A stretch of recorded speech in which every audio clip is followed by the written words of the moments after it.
Today on Dak and Jew, we are making shakshuka, but we are making it with miso and coconut milk. Coconut milk.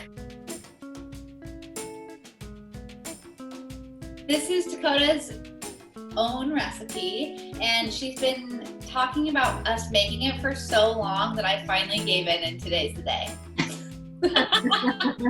The first thing you want to do is we're going to thinly slice about 2 shallots. I just have like 3 little guys here, and it's just approximate. Once you have your shallots thinly sliced, you're going to heat,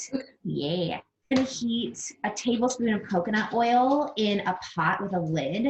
And this ideally is some kind of like pan that's shallow-ish. I'll show you what I'm using, that has a lid.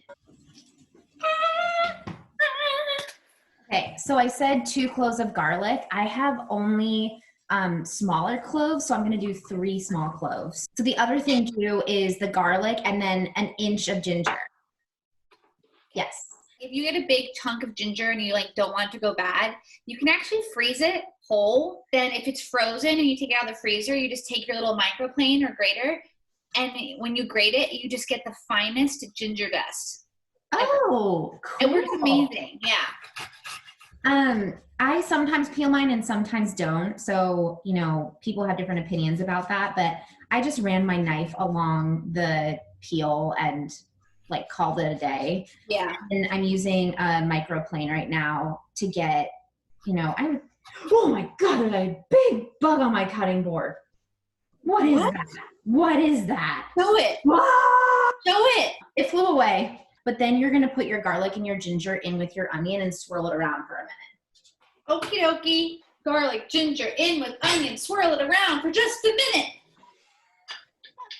minute. Yep. So it's just 2 tablespoons of miso that Julie's adding in right now. And you really just want to like swirl it around and let it toast just slightly.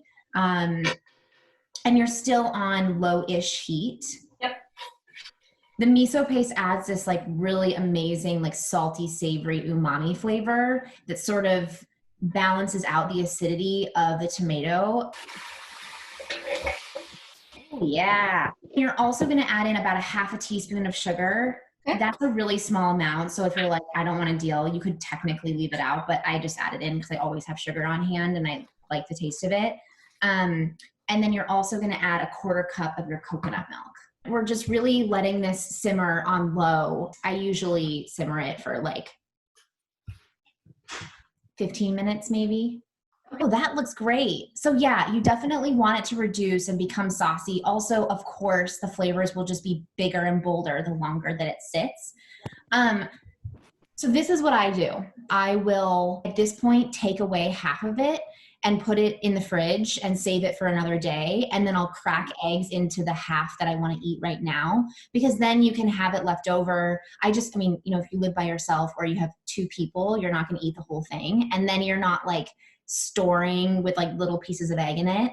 What you want to do is make a little well. Okay. Yeah. And it's not perfect, but that's fine. And then crack your egg into it. So what always happens for me is that it just kind of ends up like spilling over the well. It does. It totally does. Okay. Yeah. The other thing that you want to do is sprinkle a little bit of salt on top of the egg, because otherwise it will be really underseasoned, the egg itself. There's nothing worse than an underseasoned egg. Yeah, truly. Like, no thank you. Cooking eggs, it's fickle business. You're simmering this and you want the white to cook as much as possible, obviously, but you want to keep the yolky because that's so delicious. I'm going to put the lid on and keep it simmering, but you know, you want to quickly check because it can go from not cooked to like completely cooked through like that. It's going to keep cooking after it's done. So like that's tricky too. So I always take it off before it's actually done.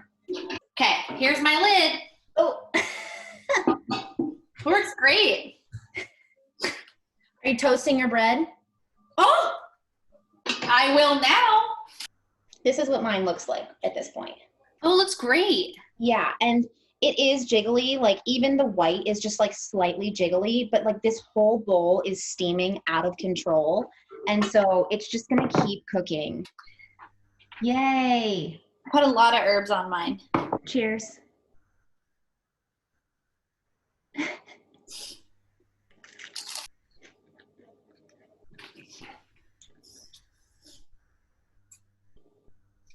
Wow, Dakota. The key with this is getting the salt right. And so really taste it and make sure that it's salty enough for you, because that's going to make all the other flavors like the ginger pop. And also, I will say, if you aren't able to get miso paste and that's not accessible to you, it's great without it. Like the miso adds a depth of flavor that is ideal, but even without it, it's awesome. I'm glad you like it. I love it. This is a winner, Dakota. Yay!